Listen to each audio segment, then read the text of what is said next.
إن الحمد لله نحمده ونستعينه ونستهديه ونتوب إليه وأشهد أن لا إله إلا الله وحده لا شريك له وأشهد أن محمدا عبده ورسوله يا أيها الذين آمنوا اتقوا الله حق تقاته ولا تموتن إلا وأنتم مسلمون يا أيها الناس اتقوا ربكم الذي خلقكم من نفس واحدة وخلق منها زوجها وبث منهما رجالا كثيرا ونساء واتقوا الله الذي تساءلون به والأرحام إن الله كان عليكم رقيبا يا أيها الذين آمنوا اتقوا الله وقولوا قولا سديدا يصلح لكم أعمالكم ويغفر لكم ذنوبكم ومن يطع الله ورسوله فقد فاز فوزا عظيما أما بعد فإن أصدق الحديث كتاب الله وخير الهدي هدي محمد صلى الله عليه وسلم وشر الأمور محدثاتها وكل محدثة بدعة وكل بدعة ضلالة وكل ضلالة في النار. Ma'asyiral muslimin, jemaah Jumat yang dirahmati Allah Subhanahu wa taala. Tidak terasa saat ini kita telah berada pada pertengahan bulan Sya'ban. Artinya kurang lebih 2 pekan lagi kita akan memasuki bulan suci Ramadan. Bulan yang dirindukan oleh orang-orang yang beriman. Pada kesempatan kali ini insyaallah taala kami akan menyampaikan beberapa wasiat dari para ulama kita. Bagaimana seorang muslim di dalam menjemput bulan suci Ramadan ini. Maka tentunya ma'asyiral muslimin rahimakumullah, hal yang pertama yang harus kita persiapkan pada diri kita sebelum masuknya bulan suci Ramadan adalah muhasabatun nafs. Sifat bijak orang beriman adalah selalu mengintrospeksi dirinya, mengevaluasi perkembangan kebaikannya. Maka dia akan menilai bagaimana bulan Ramadan yang lalu. Apakah ia telah maksimalkan atau tidak. Dia akan menilai berapa kewajiban-kewajiban yang mungkin ia lalaikan atau kewajiban yang dia lakukan namun tidak sempurna. Berapa kali dia meninggalkan salat berjamaah, berapa kali dia tertinggal salat tarawih, dan berapa kali dia melakukan perbuatan-perbuatan yang mengurangi pahala puasanya. Ini yang pertama kali yang harus selalu kita jadikan bahan evaluasi. Lalu kita bertekad bahwa Ramadan yang akan datang ini insyaallah kita akan menjadi lebih baik. Kemudian yang kedua adalah selalu menghadirkan di dalam hati kita sebagaimana manhaj Nabi kita sallallahu alaihi wasallam di dalam melakukan suatu ibadah, selalu dihadirkan di dalam hati bahwasanya boleh jadi momen Ramadan ini adalah Ramadan terakhir kita. Ini adalah manhaj Nabi kita sallallahu alaihi wasallam. Ketika ingin menyampaikan sebuah wasiat, ketika ingin menasihati salah seorang di antara sahabatnya, beliau menjadikan sebuah nuansa seakan-akan ibadah yang akan dilakukan itu adalah ibadah yang terakhir. Karenanya para sahabat mengatakan, menjelaskan bagaimana wasiat Nabi sallallahu alaihi wasallam kepada mereka. Ka'annaha mau'izatu muaddi'in. Wasiat Nabi seakan-akan adalah wasiat perpisahan.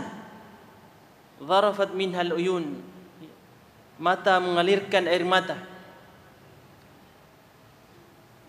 Ketika Nabi SAW bersama kaum muslimin pada Haji Wada, yang mana momentum saat itu adalah momentum yang sangat mengharukan bagi Nabi, ketika berkumpul dengan umatnya dalam jumlah yang begitu besar. Maka Nabi pun berkata, la'alli la alqakum ba'da hadha. Sebelum beliau berwasiat kepada sahabat dan kaum muslimin pada saat itu, beliau mengatakan, boleh jadi setelah ini saya tidak akan bertemu dengan kalian lagi.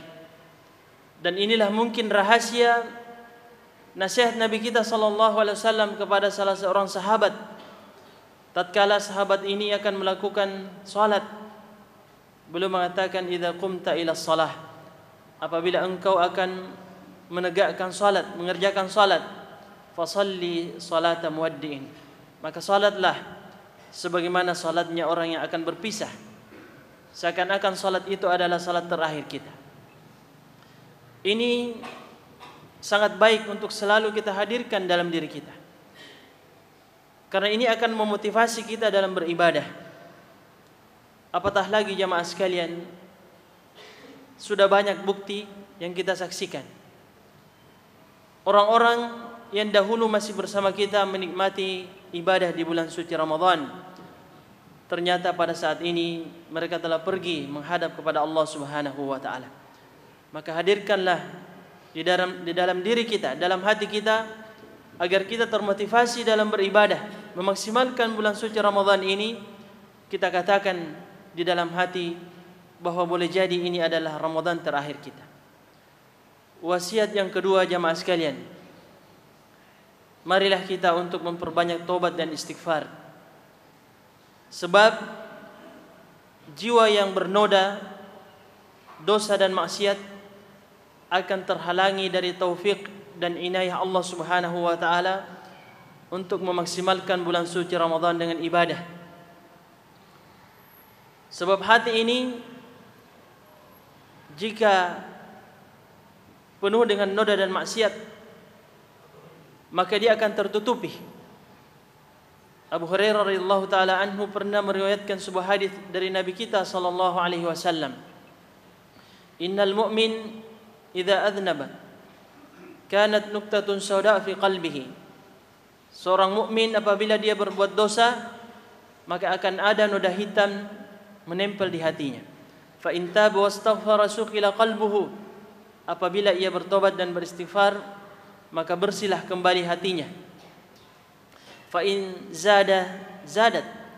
Tetapi jika dia menambah dosa dan maksiatnya, maka noda-noda itu pun akan terus bertambah dan akan menutupi hatinya. Dan inilah makna dari firman Allah Subhanahu wa taala, kalla bal rana ala qulubihim.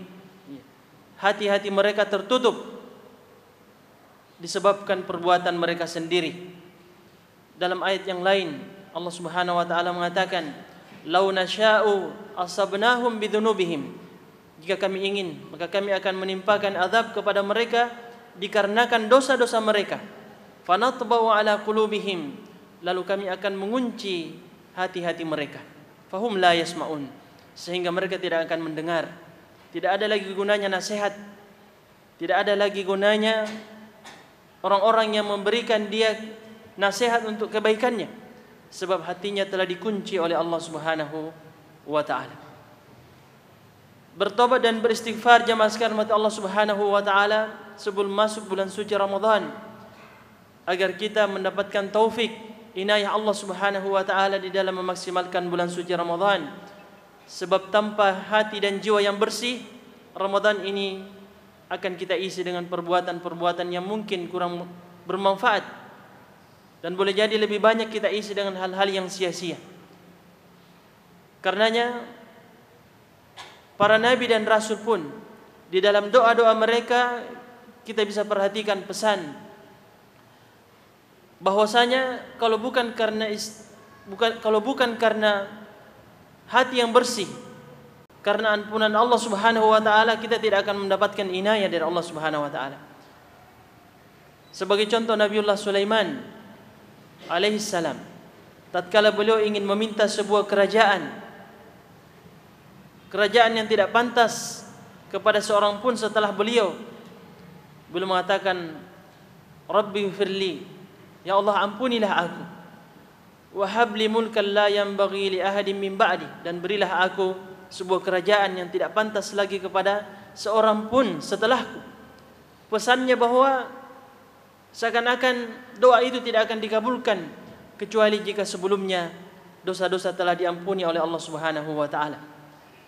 Dan Nabi kita sallallahu alaihi wasallam telah mengajarkan istri beliau Aisyah radhiyallahu taala anha tatkala bertanya kepada Nabi, apakah doa yang saya ucapkan jika saya mendapati malam Lailatul Qadar?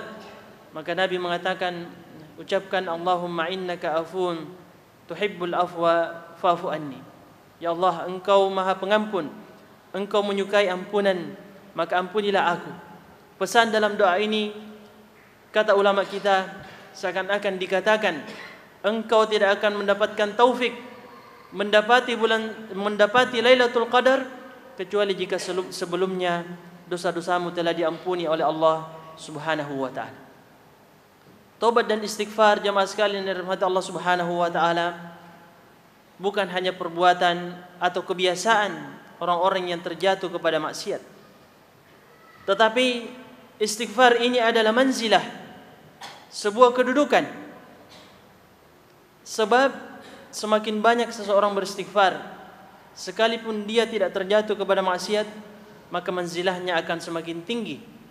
Karenanya Nabi kita sallallahu alaihi wasallam sebutkan dalam riwayat, tidak pernah kurang dari 70 atau 100 kali dalam riwayat yang lain beristighfar di dalam sehari. Dan di antara para salaf mengatakan, beruntunglah orang-orang yang mendapati lembaran kitab catatan amalannya di hari kiamat banyak tercatat istighfar di dalamnya.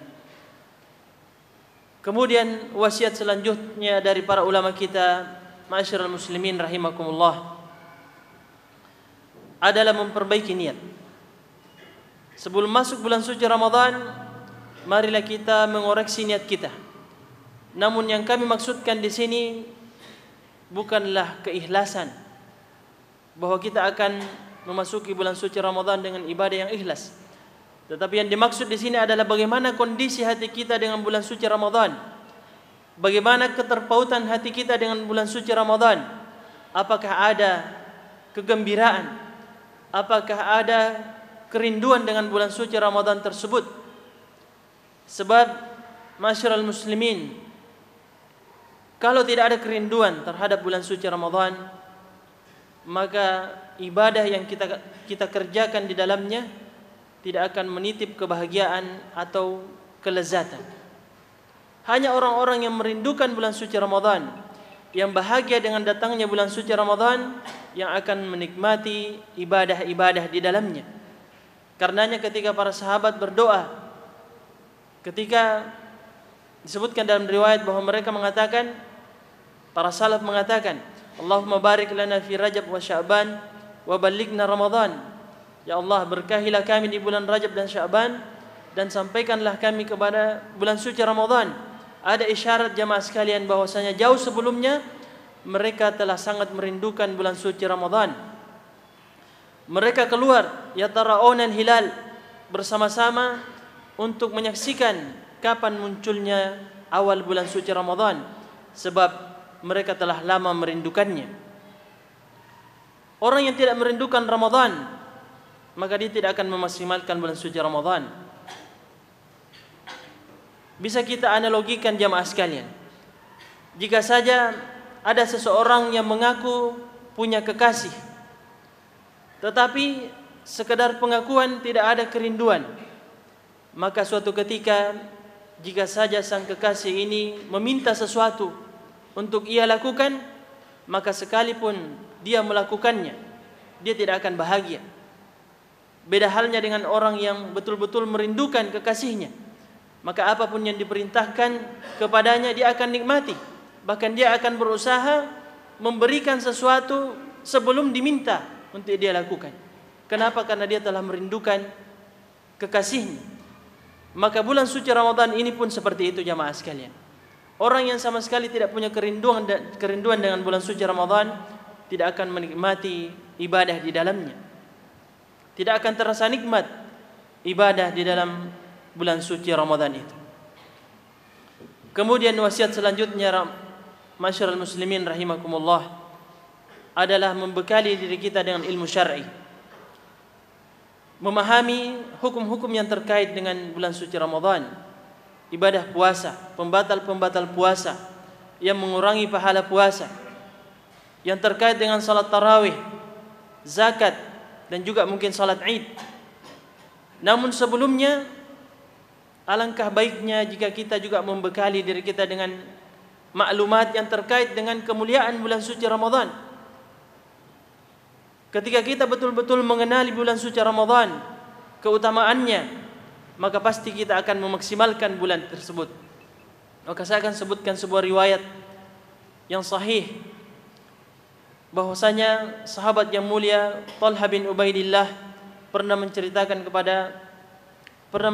sebuah riwayat bahwasanya ada dua orang yang datang kepada Nabi sallallahu alaihi wasallam yang menyebabkan keislaman mereka berdua. Lalu nampak pada salah satunya semangat dan kesungguhan dalam beribadah hingga ia mendapat atau menggapai syahadah di jalan Allah Subhanahu wa taala, mati syahid. Adapun yang satunya lagi, dia masih sempat hidup selama setahun. Lalu suatu ketika Talha bin Ubaidillah bermimpi bertemu dengan kedua orang ini di depan pintu surga Allah Subhanahu wa taala. Maka keluarlah salah satu atau salah seorang dari surga itu dan mempersilahkan masuk orang yang terakhir meninggal, bukan yang lebih nampak ketaatan dan kesungguhannya di dalam beribadah, yang telah mendapat syahadah fisabilillah. Justru yang lebih dahulu dipersilahkan masuk surga adalah yang masih sempat hidup selama setahun. Lalu keluar lagi yang satu dan mempersilahkan orang yang kedua, yang sebenarnya lebih dahulu mati syahid. Setelah itu keluarlah orang ketiga, tetapi dia mengatakan kepada Talha bin Ubaidillah sebagaimana yang beliau tuturkan. Dia mengatakan, kembalilah sebab belum tiba saatnya bagi anda. Setelah itu Talha bin Ubaidillah menceritakan mimpinya kepada orang-orang. Maka semuanya merasa heran dengan kisah tersebut, dengan mimpi itu. Sebab bagaimana mungkin yang lebih dahulu mati syahid, yang lebih nampak semangatnya dalam beribadah, ternyata bukan dia yang pertama kali masuk surga. Justru yang masuk surga lebih dahulu adalah yang masih sempat hidup setahun setelah itu. Karenanya tatkala berita ini sampai kepada Nabi sallallahu alaihi wasallam, Nabi pun mengatakan, kenapa kalian heran?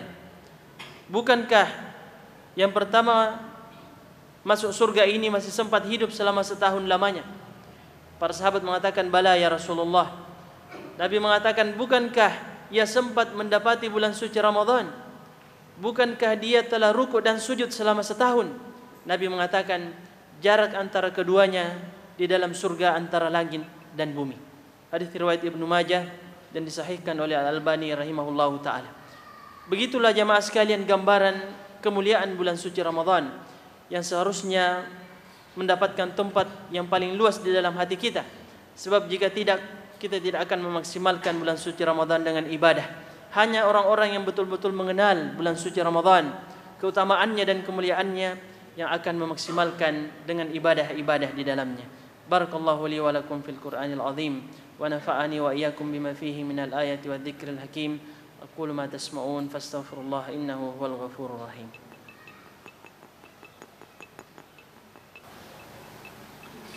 Alhamdulillahi rabbil alamin wal aqibatu lil muttaqin wa la udwana illa 'alal zalimin. Wassalatu wassalamu ala asyrafil mursalin nabiyina wa qudwatina Muhammadin sallallahu alaihi wa ala alihi wa ashabihi ajmain. Allahumma salli ala Muhammad wa ala ali Muhammad kama sallaita ala Ibrahim wa ala ali Ibrahim fil alamin innaka Hamidum Majid. Allahumma ighfir lil muslimina wal muslimat والمؤمنين والمؤمنات الأحياء منهم والأموات يا سميع الدعاء يا قاضي الحاجات. ربنا ظلمنا أنفسنا وإن لم تغفر لنا وترحمنا لنكونن من الخاسرين.